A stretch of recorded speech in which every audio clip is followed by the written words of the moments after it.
Baik, kita mulai aja untuk materi pertemuan sekarang ini tentang konsep Tuhan ya dalam Islam. Tuhan dan ketuhanan. Kalau kita melihat sejarah dari dulu, umat-umat dulu, manusia-manusia dulu, ya sampai manusia sekarang pun, pada dasarnya manusia itu menyadari bahwa ada zat selain manusia, selain makhluk. Sebab manusia sadar tidak mungkin ada matahari, ada bumi, ada bulan, ada hujan, kalau tidak ada yang membuat. Ya, siapa ini yang mengatur? Siapa yang mengurus? Ya, jadi manusia sadar bahwa ada sesuatu zat yang mengadakan semua ini, termasuk yang memeliharanya.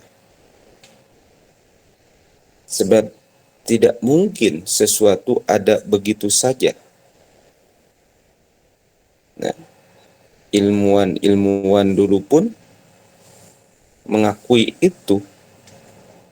Segala sesuatu mesti ada yang mengadakan. Nah, sampai sekarang pun tidak ada ilmuwan yang berani mengklaim bahwa dialah yang mengadakan, yang membuat bumi, langit, matahari, bulan ini. Tidak ada. Termasuk raja yang begitu berkuasa pada masanya, ya, Fir'aun, dia mengaku Tuhan, tapi dia tidak berani mengakui bahwa dialah yang menciptakan langit dan bumi ini. Jadi sadar. Nah, makanya tiap-tiap agama, tiap-tiap mereka membuat konsep siapa zat yang di luar makhluk ini, yang menciptakan ini. Makanya masing-masing agama punya konsep tentang Tuhan. Nah, mereka mengakui, tiap agama mengakui adanya Tuhan, hanya konsepnya beda-beda. Ya, kita, ya, konsep agama menurut Islam, menurut Hindu, menurut Buddha beda. Walaupun sama-sama mengakui adanya Tuhan, tapi konsepnya beda. Jadi Tuhan ini sulit akal langsung bisa memahami, mengetahui siapa yang menciptakan langit dan bumi ini.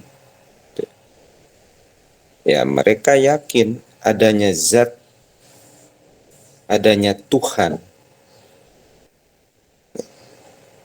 Hanya mereka bingung seperti apa.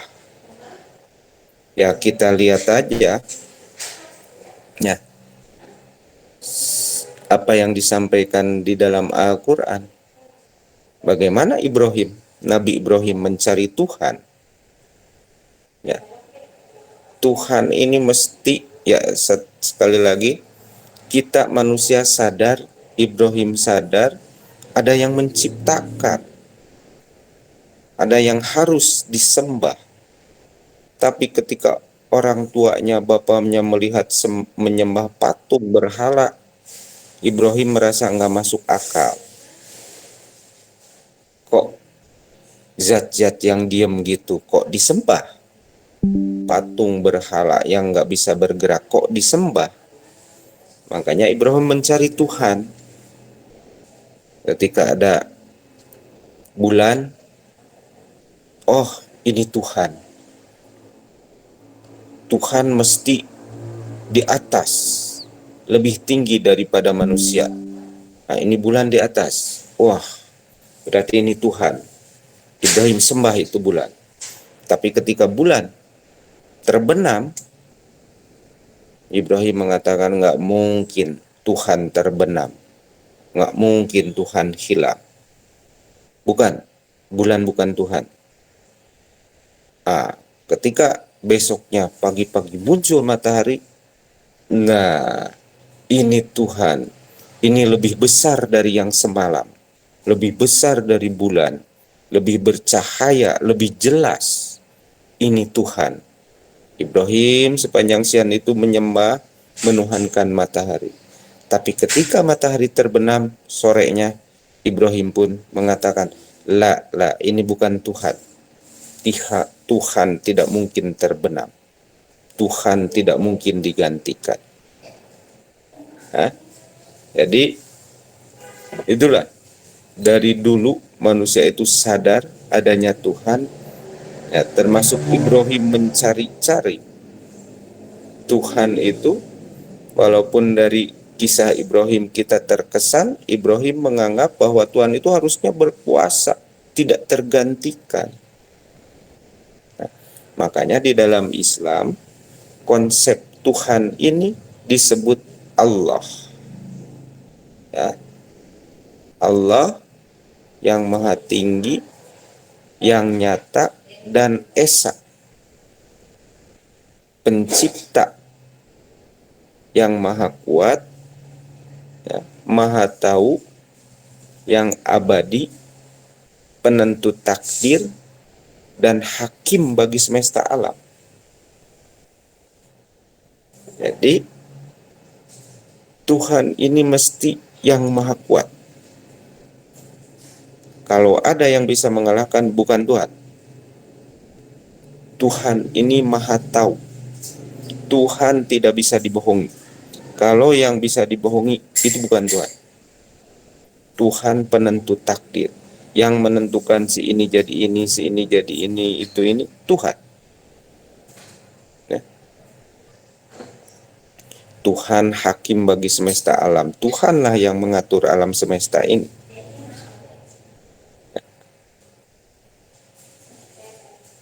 Dan untuk konsep Tuhan ini, di dalam pelajaran tafsir, kita dikasih materi surat As-Sajdah, beberapa ayat surat As-Sajdah, surat Al-Ikhlas, dan beberapa ayat surat Al-Hasyr. Nah, kita ya idealnya, dan sudah kita coba, ya kalian kan menafsirkan ayat-ayat ini. Ya kalian sudah lah, kelompok sudah, makalahnya sudah masuk, dan saya sudah baca, ya pada dasarnya secara garis besar oke. Nah, baik, kita lihat surat As-Sajdah. Ya, ini As-Sajdah tadi di dalam konsep Tuhan kita ini, Allah ini, Tuhan ini harus maha kuasa. Nah, ini terlihat tercermin di dalam surat Al-Makkiyah ayat 4 sampai 9. Jadi As-Sajdah ini terdiri dari 30 ayat. Ulama mengelompokkannya sebagai surat Makkiyah. Dan ini nyambung sebab salah satu tanda surat Makkiyah ini berbicara tentang tauhid. Nah, ini ya, ayat 4 sampai 9 ini berbicara tentang tauhid, tentang Allah. Allahul ladzi khalaqas samawati wal arda wa ma bainahuma fi sittati ayamin summastawa alal arsy malakum min dunihi miwaliyyu wala syafi afala tatadakkarun. Jadi Allah yang menciptakan langit dan bumi, dan apa yang ada di langit dan bumi dalam visittati ayamin summastawa alal ars. Kemudian Allah bersemayam di ars. Nah, ini jelas dari ayat ini bahwa Allah Khalik, Allah lah yang menciptakan langit dan bumi. Allah berkuasa sebab Allah orang yang zat yang maha perkasa, yang kuatlah, yang bisa menciptakan langit dan bumi, yang menciptakan rumah, bangunan aja tidak sembarangan orang bisa, hanya orang tertentu, apalagi menciptakan langit dan bumi. Hanya zat yang maha kuat yang bisa menciptakan langit dan bumi ini. Dan kita di dalam Islam, Allah maha kuasa, maha esa, Allah yang menciptakan alam semesta dan isinya, mengaturnya dengan rapi dan teratur. Jadi selain menciptakan langit dan bumi dan semua isinya, Allah yang mengatur. Coba kalau tidak ada yang mengatur, bagaimana langit dan bumi ini? Allah atur, ada siang, ada malam, ada hujan, ada kemarau. Coba kalau tidak ada yang mengatur, tidak Allah atur, siang terus, nggak berganti malam. Bagaimana kita istirahat? Malam terus. Bagaimana kita berusaha? Hujan terus. Bagaimana kebanjiran kita? Kemarau, nggak ada hujan, bagaimana bisa bercocok tanam? Tapi Allah maha pengatur. Allah menciptakan, Allah atur. Bagaimana matahari? Allah atur. Kapan matahari muncul? Kapan matahari terbenam? Bulan Allah munculkan, termasuk bulan ini sebagai tanda. Ya, kita puasa hari ini, ya, ada hilal, kita melihat tanda-tanda itu. Ya, Allah menciptakan, mengatur, termasuk Allah yang menciptakan wa ma bainahuma, yang menciptakan yang ada di langit dan di bumi, penentu takdir. Ya, Allah menciptakan langit dan bumi yang begitu nggak tahu bangunannya kayak apa. Tidak ada makhluk yang bisa. Tadi saya katakan Fir'aun aja yang mengaku Tuhan tidak berani dia mengklaim dia yang menciptakan langit dan bumi. Nah, Fir'aun dia bisa mengatakan saya yang berkuasa atas kalian, tapi dia tidak bisa menghidupkan, mematikan manusia. Dia buktikan dia bisa mematikan, tapi ketika ditantang dihidupkan dia nggak bisa.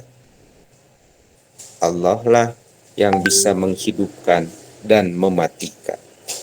Makanya apa susahnya Allah membangkitkan kembali orang yang sudah mati, makhluk yang sudah mati. Ya, ya dibuktikanlah di dalam kitab, di dalam Al-Quran, ketika suruh dibunuh burung dan dipanggil terbang lagi, datang lagi. Jadi kalau Allah menciptakan langit, bumi, menciptakan manusia, apa susahnya menghidupkan? Menciptakan aja mudah, bisa, apalagi menghidupkan yang sudah mati. Ya. Jadi Fir'aun pun mematikan bisa, menghidupkannya nggak bisa. Nah, konsep Tuhan di dalam Islam itu, Allah ini maha kuasa, bisa apa saja. termasuk mematikan dan menghidupkan. Ini kembali, ini ajaran tauhid.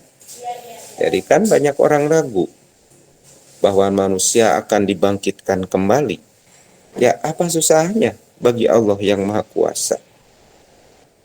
Menciptakan yang besar-besar aja bisa. Ya, menciptakan manusia bisa, apalagi sekedar membangkitkan kembali. Ya. Dan ini diakui. Kalau kita lihat di dalam surat ini, ayat ini, orang kafir pun akhirnya mengakui. Walaupun terlambat pengakuannya. Setelah mereka mati, kemudian dibangkitkan, dia melihat neraka, baru dia sadar, oh benar.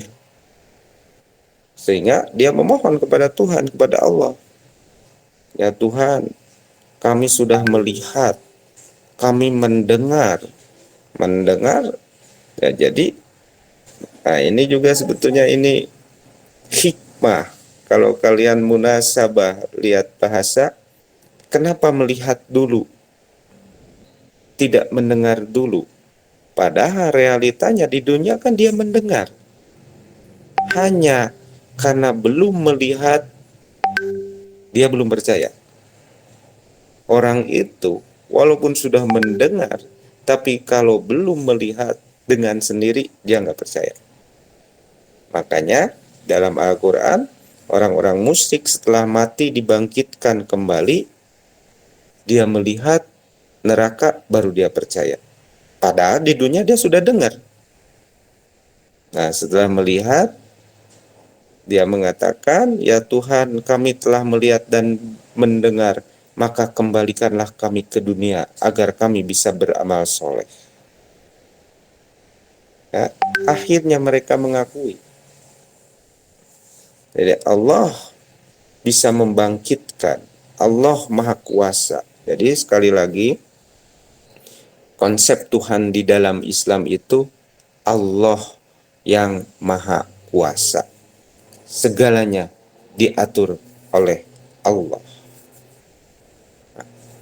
Nah, selanjutnya ayatnya itu tentang ayat yang ditafsirkan di dalam materi ini Al-Ikhlas.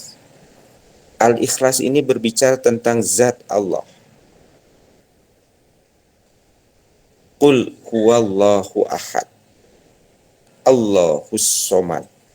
Lam yalid walam yulad walam yakul lahu kufuwan ahad. Allah, Allah ahad. Allah esa. Ya, Allah Maha Esa. Di dalam Islam hanya satu Tuhan itu, hanya Allah. Makanya Allahu Ahad, Allahus Somad. Ya, Allah tempat bergantung. Jadi kita hanya bergantung kepada Allah. Lam yalid walam yulad. Ya, tidak melahirkan dan tidak dilahirkan. Jadi tidak ada istilah Tuhan anak, Tuhan Bapa. Sebab Allah tidak melahirkan, tidak dilahirkan. Walam yakul lahu kufuwan ahad. Tidak ada satupun yang menyerupai Allah. Nah, ini konsep Tuhan, zat Allah di dalam Islam, di dalam surat Al-Ikhlas ini. Jadi Allah Ahad. Sebab tadi saya sampaikan di agama mereka itu, di agama yang lain ada konsep Tuhannya itu, ada Tuhan yang mencipta, ada Tuhan yang memelihara, ada Tuhan yang merusak. Kalau di kita tidak, hanya Allah. Allahu Ahad. Ya, Allah Maha Esa. Allahus Somad. Allah tempat bergantung. Kita hanya bergantung kepada Allah, hanya meminta kepada Allah, tidak kepada makhluk lain, tidak kepada Tuhan lain. Kenapa hanya kepada Allah? Karena Allah ini lam yalid walam yulad. Allah tidak melahirkan, tidak dilahirkan. Allah tidak punya anak, Allah tidak punya ibu. Oleh karena itu kita hanya bergantung, hanya meminta kepada Allah. Karena Allah tidak punya anak, sebab kalau punya anak biasanya didahulukan anaknya dulu. Disayangi anaknya dulu. Walam yulad, nah, dia akan menghormati orang tuanya. Nah, karena Allah tidak dilahirkan, tidak melahirkan, maka makhluknya itulah yang Allah perhatikan, yang Allah sayangi. Nah, makanya tadi Allahus Somad, Allah tempat bergantung. Makanya kita meminta itu hanya kepada Allah. Karena Allah tidak melahirkan, tidak dilahirkan. Allah tidak punya anak, Allah tidak punya ibu. Ya. Walam yakul lahu kufuwan ahad. Jadi Allah ini zat esa. Esa bukan sekedar bilangan, bukan sekedar satu, tidak dua, tiga, bukan sekedar bilangan, tapi esa dari tiada sekutu. Tidak ada yang menyekutukan dengan Allah, tidak ada yang mirip. Bukan, ya, bukan hanya ada pembanding, mirip saja tidak ada dengan Allah. Tidak ada sekutu. Jadi tidak ada yang mempengaruhi Allah. Allah yang menentukan segalanya. Jadi esa Allah di sini bukan sekedar bilangan satu, tapi tidak ada sekutu. Tidak ada yang mirip. Mirip aja tidak ada. Tidak ada sekutu, artinya tidak ada yang mempengaruhi Allah. Allah menentukan sesuatu, hanya Allah yang maha menentu. Nah, ini konsep Allah di dalam Islam dengan surat Al-Ikhlas ini menunjukkan tentang zat Allah yang esa. Dan esa bukan sekedar bilangan. Esa tidak ada sekutu baginya. Tidak ada yang mirip. Ya. Allah Maha Esa segalanya. Dan ini kalau kita lihat sabab nuzul ayat Al-Ikhlas ini dari Ibnu Katsir, ya, riwayat Imam Ahmad dan dari Ubay bin Ka'ab.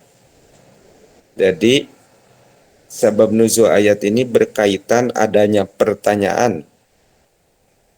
Nah, adanya pertanyaan dari orang-orang musyrik. Orang-orang musyrik Mekah waktu itu, karena ya Nabi Muhammad menyebarkan ajaran yang berbeda dengan mereka. Ya kan selama ini mereka menyembah berhala. Nah, kata Muhammad, bukan itu Tuhan kami mah. Bukan itu yang harus disembah.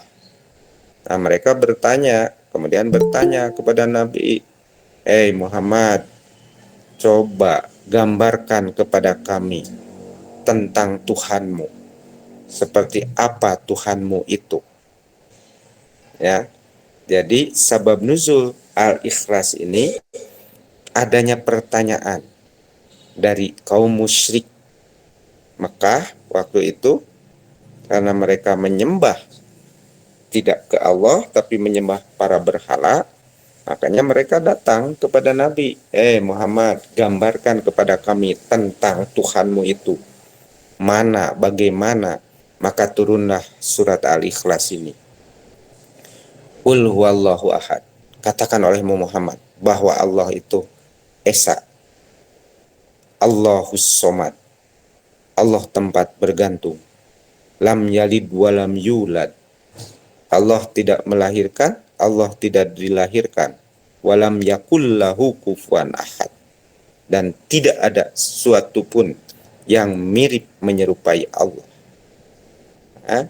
Jelas kalau melihat sabab nuzul ini konsep Tuhan dijelaskan, disampaikan kepada orang musyrik Ya, jadi orang Islam sudah waktu itu sudah tahu, sudah sadar ya, sampai sekarang nggak pernah kita bertanya, meragukan tentang Tuhan kita. Nah, orang musyrik yang bertanya, kemudian turun Al-Ikhlas ini. Makanya ketika orang bertanya tentang Tuhan dalam Islam, Al-Ikhlas saja kita perlihatkan. Makanya dalam tugas sekarang ini yang dibahas surat Al-Ikhlas ini karena poin penting di sini. Poin penting ketika ditanya mana Tuhan umat Islam itu. Ini ya, Allah bagi kita ini Esa, Maha Kuasa, tempat bergantung. Tidak perlu kita bergantung kepada yang lain, sebab Allah ini Maha Kuasa. Tadi sudah dijelaskan di dalam surat As-Sajdah. Selanjutnya, ayat yang kita bahas, surat Al-Hasyr, ayat 22 dan 22, 23, 24. Nah ini, kalau kita lihat, ini tentang asma Allah, nama-nama Allah. Wallahul ladzi la ilaha illa huwa alimul ghaibi wasyahadati warrahman arrahim. Wallahul ladzi la ilaha illa huwa al-malikul quddusus salamul mu'minul muhaiminul azizul jabbarul mutakabbir subhanallahi amma yusyrikun. Wallahul khaliqul bari'ul musawwiru lahul asma'ul husna yusabbihu lahu ma fis samawati wal ard wa huwal azizul hakim. Ini ayat ini Al-Hasyr 22, 23, 24 berbicara tentang asma Allah, nama-nama Allah. Alimul ghaibi, ya, yang maha tahu. Jadi apapun yang kita lakukan sembunyi-sembunyi, tidak bilang-bilang, tetap Allah maha tahu. Semuanya Allah tahu. Wasyahadati warrahman ar-rahim. Allah mengurus makhluknya, alam semesta ini dengan Rahman, dengan Rahim. Wallahu alladzi la ilaha illa huwal malik, penguasa, ya, Al-Quddus, yang bersih, ya, Malikul Quddus, Assalam, Al-Mu'min, Al-Muhaimin, ya, Al-Aziz, Al-Jabbar, Al-Mutakabbir, subhanallah amma yusyrikun. Jadi kalau kita melihat ayat-ayat ini asma Allah, nama-nama Allah, sifat-sifat Allah. Dan inilah yang dimiliki oleh Allah. Allah Maha Kuasa, Allah Maha Besar, Allah Maha Rahman, Allah Maha Rahim. Ada sebuah hadis dari Abu Hurairah bahwa Rasulullah SAW bersabda, sesungguhnya Allah mempunyai 99 nama. Siapa yang bertasbih, yang menghitungnya akan masuk surga.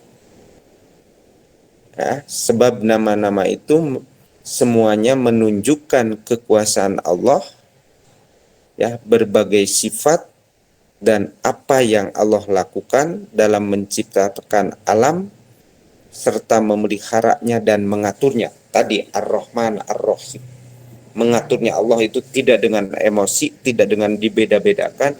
Ar-Rahman Ar-Rahim, ya. Jadi ya, ini asma Allah, dan ini jadi konsep Tuhan.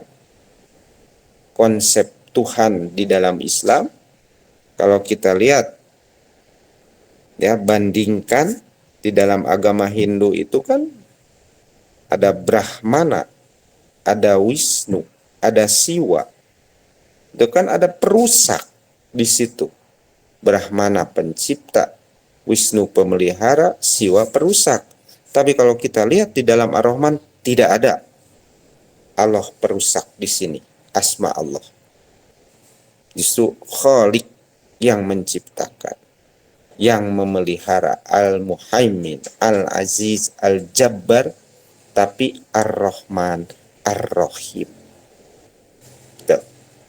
Ya, makanya kata Rasulullah, siapa yang bertasbih dengan nama-nama Allah ini akan masuk surga.